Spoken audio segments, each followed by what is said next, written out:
Амансызбы көрөрман. Алдыда биз өнөктөштөр менен бирге жасаган иликтөөбүздү сунуш кылабыз. Аны көрөрдүн алдында YouTube'дагы Али Токтакунов барагына сөзсүз жазылып коебуз. Анда кеттик. Аткезчилик жолу баары ушул бизде да, точкасы, мындайча айтканда. Баары кирип чыгып жүргөн ушулар. Мана эми ошого чейин ушул убакка чейин ошол контрабанда токтобой эле ушундай тынбай кирип чыгып жатты да. Бишкекте да мындай заправка жок, мисалы үчүн. Же көрдүңүздөр беле, мисалы үчүн жолдун катары Бишкекте да. Чүйскийде мисалы үчүн катарма-катар заправка турган. Бул вес Тажикстанда эме кылып атабыз да биз азыр. Эми ал контрабанда ГСМди башынан айтчу болсок, керек болсо Ташиевдин өзүнүн заправкасы болгон бул жерде 3-7 деген. Ошо ак үйдө отургандар ушулар баары депутаттар ошону ким экенин аныктап Садыр Нуркожоев токтоткула. Кыргызстандын бир чекесинде Тажикстан менен чектешкен жериндеги Арка деген чакан айылда ар 270 кишиге бирден заправка туура келет десе, балким ишенбей чыгарсыз, бирок бул чын. Эми бензин менен жер сугарбайт, бензин менен дуал уруп үй салбайт. Анда эмне үчүн чакан айылда 15 май куючу жай курулган? Алар кимдики? Кыргызстандан Тажикстанга контрабандалык жүк өтүп атат деген ызычуулар күчөгөн учурда биз ушул маселени иликтеп көрүүнү эп көрдүк. А дегенде биз аймактагы географиялык жана экономикалык жагдайды айтып берели. Кеп кезеги кесиптешим Арген Нуровдо. Бул Баткендин Лейлек районундагы жаңы жер айыл өкмөтү. Айыл өкмөткө Арка, Достук, Борбордук жана Жаштык айылдары кирет.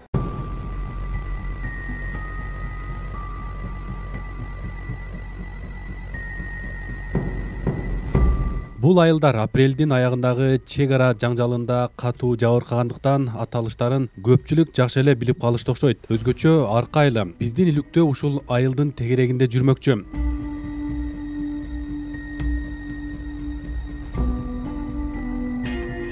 Картадан өзүңүздөр байкагандай, жаңы жер айыл өкмөтү Кыргызстандын башка айыл же шаарларынан кыйла алыста турат.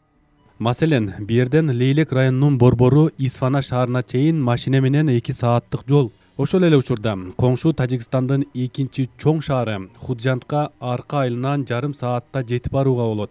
Худжанттын калкы агломерациясын же айлана тегерегиндеги шаар айылдарды кошкондо 1 миллион кишиге жетет. Алардын баарынын тирилик муктаждыгын канааттандырып туруу керек эмеспи? Бирок Худжанттан Тажикстандын борбору Душанбеге чейин 300 чакырым же бери дегенде 5 саат машина менен жүрүүгө туура келет. Анын үстүнө Худжант Душанбе автожолунан жүк ташуу үчүн жол акы төлөө керек. Андан тышкары Тажикстандын Иран, Өзбекстан менен мамилеси жакшырып, соодасы көбөйө баштаганына аз эле болду. Мына ушундай факторлордон улам тажикстандыктар үчүн Кыргызстандан соода кылуу ыңгайлуу боло келген. Анын үстүнө эки ортодо көп жерде чек ара тилкелери али тактала элек, демек кайтарылбайт. Натыйжада эки өлкө ортосунда контрабанданын тамыры жылдан жылга чайлап, коолап жайылып келди. Тажикстанга кирип аткан контрабандалык тиричилик товарлардын эң өтүмдүүсү күйүүчү май. Бул салыштыруудан эле себебин билсеңиз болот. Учурда эң көп колдонулган АИ-92 бензининин 1 литри Кыргызстанда 49 сомго жакын. Бул кымбаттап кеткенден кийинки баасы. Албетте, Тажикстанга сатмакчы болгондор дүңүнөн алган үчүн аларга дагы бир топ арзан түшөөрү бышык. Ал эми Тажикстанда ушул эле маркадагы бензиндин литри азыр биздин акчага которгондо 63 сомдон сатылууда. Бул айырманы контрабандисттер же кыйтырлыгы, бийлиги жана таасири күчтүүлөр өз чөнтөгүнө түшүрүүгө тырышат. Ал үчүн түрдүү айла амалдар колдонулат. Бул Тажикстан менен Кыргызстандын чек арасындагы Канибадам шоссеси. Анын боюндагы курулмалар картадан 40 аликей тизилип, чай, пирожки саткан комокторго окшоп көрүнөт. Чын-чынында алар май куючу жайлар. Арка айылынан эле биз 15 заправканы эсептей алдык. Апрелдин аягындагы чек ара жаңжалында Тажикстан тараптан киргендер алардын дээрлик баарын талкалап, өрттөп кетишкен. Жергиликтүү тургундар бул май куючу жайлар кимге кызмат кылып келгенин жакшы билишет. Биз аларга жолугуп, маектештик. Айткандарына дыкат көңүл бурсак. Жол болсо үстү жагы биз Кыргызстан, асты жагы Тажикстан.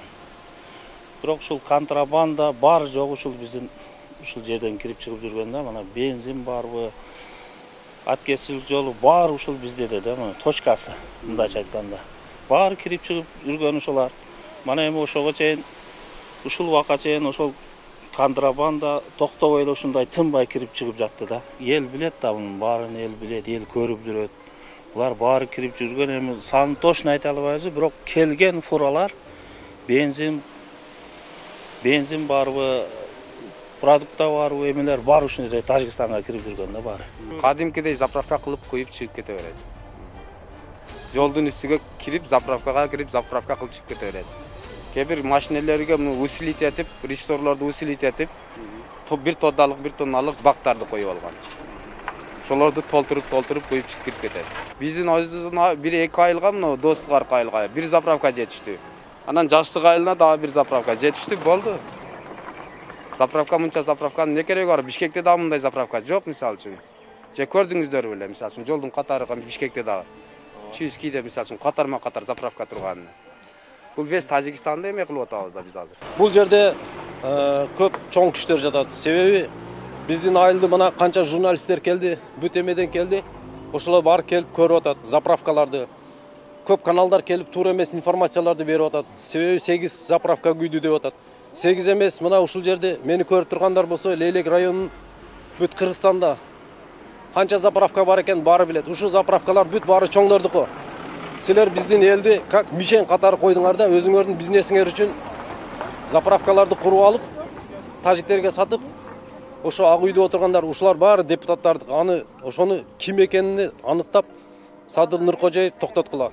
Чындап эле Ташиев мындай чындап эле контрабанданы токтотту, аракет кылдыңыз баамызда. Эми ал контрабанда ГСМди башынан айтчу болсок, керек болсо Ташиевдин өзүнүн заправкасы болгон бул жерде 3-7 деген. Негизинен бул заправкалардын ээлери өзү Лейлек Баткенден эмес. Алар башка жактан болот да. Жалал-Абад, Ош, ар жактардан келген. Даже нарымдыктар бар деп калып. Албетте, УКМКнын төрагасы Камчыбек Ташиевке байланыштуу айтылган сөздү алдыда биз текшерип, чын бышыгын тактап беребиз. Ага чейин башка бир факторлорго көңүл бурсак. Башында биз ойлогонбуз, мынча көп май куючу жайды жергиликтүүлөр эле салса керек деп. Себеби дегенде, Жаңжер айыл өкмөтү Кыргызстандын башка айыл шаарларынан алысыраак жайгашкан дебедикпи? Ал эми чек арада жашаган эл тиргилик кылышы керек да, туурабы? Ошон үчүн Тажикстан менен Кыргызстандын ортосундагы бензиндин айырмасынан акча таап тиргилик кылууну көздөгөнбү айылдыктар деген ой болгон эле, бирок таптакыр андай эмес болуп чыкты. Биз текшере келген 15 май куючу жайдын 4-өө гана лейликтиктер эткен. Ал эми бирөө каракулжалык жигитке катталган, жаш жигитке катталган, дагы биринин ээси Таластын Кара Буурасынан болуп чыкты. Дагы 2 май куючу жай Оштун Кара Суу районунда катталган компанияга таандык экен. Андан тышкары Чүйдө жана Бишкекте катталган компанияларга 5 май куючу жай туура келет. Дагы бир май куючу жай болсо банкрот болгондуктан Айыл банкка алдырган экен ээси. Мына ушундай биз бул май куючу жайлардын азыркы жана мурдагы ээлери Кыргызстанга таасири бар адамдар жана компаниялар экенин тактай алдык. Азыр аты жөндөрүн айтып беребиз. Баары талкаланып, өрттөлгөнү менен бирөө аман калган. Ал документте Invect деген компанияга катталган май куючу жай. Бирок жерине барганыбызда баарыбызга белгилүү партнер нефть компаниясынын аты жазылып, логотиби тартылып турат. Бул компанияны айрым маалымат каражаттары Кыргызстандагы Газпром нефтиге тиешелүү экенин жазышкан. Бирок документте башка адамдар ээси катары көрсөтүлгөн. Ал эми директору Аваз Кидибаев суроолорубузга Facebook'тан жооп берип, бул май куючу жайды 1 ай мурда ижарага алышканын, Газпромго тиешеси жок экенин билдирди. Эч кандай контрабандалык түрдө иштеген жокпуз деп жазат Кидибаев. Дагы бир май куючу түйүнгө Кыргызская промышленная компания нефть и газ аттуу ЖЧК ээлик кылат. Бул компаниянын артында кытайлык China Petrol компания Жунда турат. Ал компаниянын Кара-Балтадагы Жунда заводу мунайды кайра иштетип, күйүүчү май өндүрөт. Бул завод 2020-жылдан бери иштебей турат. Бирок ошого чейин арка айылында заправкага ээлик кылып, өндүргөн бензинин тажикстандыктарга сатып турган. Жер аянты 1000 чарчы метр же 10 сотыкты ээлеген бул заправка 2011 жылы салынган. 2016 жылы мартта даяр заправканы Север Юг Ойл аттуу компания сатып алып иштетип келди. Бул тилкеде Север Юг Ойл компаниясынын дагы бир май куючу жайы бар. Аны 2018 жылдын январында сатып алган. Баткендин эң четиндеги алакандай жерге удама-уда заправкаларды салган бул компания Оштун Кара Суу районунда катталган. Ачык маалымат булактары Север Юг Ойлдун кожоюну катары Тагаев Алмазбек Жээнтаевичти, директору катары Тагаев Абдибайыт Зикировичти көрсөтөт. Бирок чын-чынында бензин саткан бул компаниянын чыныгы эси башка. 2021 жылдын 18 январына чейин ошол кишинин атында болчу. Ал киши тек жогорку кеңешке депутат болгондон кийин бизнес менен алектенүүсүнө мыйзам жол бербегендиктен компаниясын инилерине каттатып койгон. Ал киши 2020 жылы октябрь окуяларынан кийин депутаттык төш белги тагынган Бердиев Аккулу Тагаевич Республика Ата Журт фракциясынын катарында парламенттин отун энергетикалык комплекси комитетине мүчө. Күйүүчү майлар маселеси дал ушул комитеттин компетенциясында экенин белгилей кетели. Биз депутат Аккулу Бердиевдин өзүнө Facebook'тагы баракчасы аркылуу кат жазып, бирок жооп ала элекпиз. Эгерде кандайдыр бир жообун айтам десе, чакырып маек курганга даярбыз. Ошол эле программадагы башка май куючу жайлардын ээси менен дагы сүйлөшүп, алардын пикирин элге жеткиргенге даярбыз. Азыр эми дагы бир депутат тууралуу маалымат бере кетсек. Аркадагы 40ка тизилген май куючу жайлардын бир нечеси ошол депутаттын уулуна таандык. Мисалы, мына ушул май куючу жай 10 сотук аймакты ээлейт, 2012 жылы салынган. Андан 4 жылдан кийин 2016 жылы Петроресурс аттуу компания сатып алган. Бишкектик бул компанияга Маматов Акылбек Абдимухтарович аттуу жаран ээлик кылат жана башкарат. Бирок Акылбек Абдимухтарович үчүн бир эле май куючу түйүн аздык кылган. 2020 жылдын февралында дагы бирин сатып алган. Ошол май куючу жайга ээлик кылган Альянс Capital деген компанияны дагы өзүнө каттаткан. Акылбек Маматов жогорку кеңештин депутаты, атамекенчи Абдимухтар Маматовдун кара чечекей уулу. Анын бизнеси атасы 2015 жылы парламентке келгенден кийин кескин күчөй баштаган. Өзүңүздөр көргөндөй, аркадагы эки май куючу жайды дагы 2016 жана 2020 жылы сатып алып отурат. Маматовдордун башка бир топ компаниялары бар. Анын бири Альфа Ойл. Мына ушул компания боюнча клуб KG иликтөө жүргүзүп, ал Кыргызстандагы тендерлерди утуп турган рекордсмен экенин аныктап чыккан. Тактап айтканда, Маматов бир эле Альфа Ойл аркылуу 2016 жылдын апрелинен 2020 жылдын августуна чейин эле жалпы суммасы 1 миллиард сомдон ашуун тендерди жеңген. Биз Абдимухтар Маматов дагы жогорку кеңештин отун энергетикалык комплекси комитетинин мүчөсү экенин баса белгилейбиз. Кызык жери, Маматовдордун экинчи заправкасына 2019 жылдын 23 сентябрына чейин Томас и Ко компаниясы ээлик кылып келген. 15 сотук жерди ээлеген бул түйүндү 3 жылча иштетип, күнү күчүн көргөн Томас аттуу компания кимдики? Ачык маалымат булактарына карасак, Томас и Ко компаниясынын негиздөөчүлөрүнүн бири ал жылдары Ташиев Казыбек Кыдыршаевич болгон. Бул киши учурдагы улуттук коопсуздук комитетинин төрагасы Камчыбек Ташиевдин бир тууганы. Ошол эле учурда компания жакындарына катталса дагы Камчыбек Ташиев аны өзүнүкү деп атап келет. Бул тууралуу Азаттыктын ыңгайсыз суроолор берүүсүнүн эфиринен кийин айтканы жазылып калган. Эл градиент меники эмес дедиң досум, эртең бийликти алсак аны эсептешебиз. Токтогулдуктарга айтып койдуң градиент. Бирок бүт туганыңыз 99 жыл кеткен досум. Мен 1 жыл деп. Эми 1000 жылы кетсең да сеники билебиз дейм. Не кыласың эми? Болгон досум, мен не кыласың? Мен отдал. Койчу. Законы не запрещается. Я подоконник отдал. Мен же училикте да жокмун. Мен, например, Томаста да мен училикте эмесмин да. Бирок Томас сеники билсе, меники дейт. Арка айылындагы 40 элекей тизилген май куючу жайларды юридикалык жактан алганда кандайдыр бир мыйзам бузду деп айтыш кыйын. Алар өз дагы товарыбызды алып келдик, саттык, салыгыбызды төлөдүк, эч кандай мыйзам бузбадык, контрабанда кылган жокпуз деп жооп беришет толук мүмкүн. Бул формалдуу жагы. Бирок реалдуулук башка да. Реалдуулук жана элдин көргөнү таптакыр башка. Маани бере турган бир нече фактор бар. Кыргызстан 2011 жылдан тартып Орусиядан бензинди жана дизель отунун пошлинасы жок ала баштады. Бул демек калган товар Кыргызстанга башкаларга караганда арзаныраак кирип атат дегенди билдирет.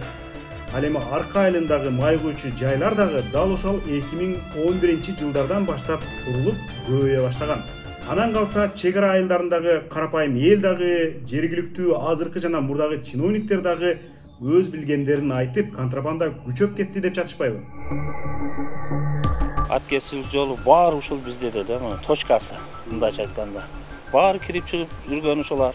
Мана эми ошого чейин, ушул убакка чейин ошол контрабанда токтобой эле ушундай тынбай кирип чыгып жатты да. Бишкекте да мындай заправка жок, мисалы үчүн.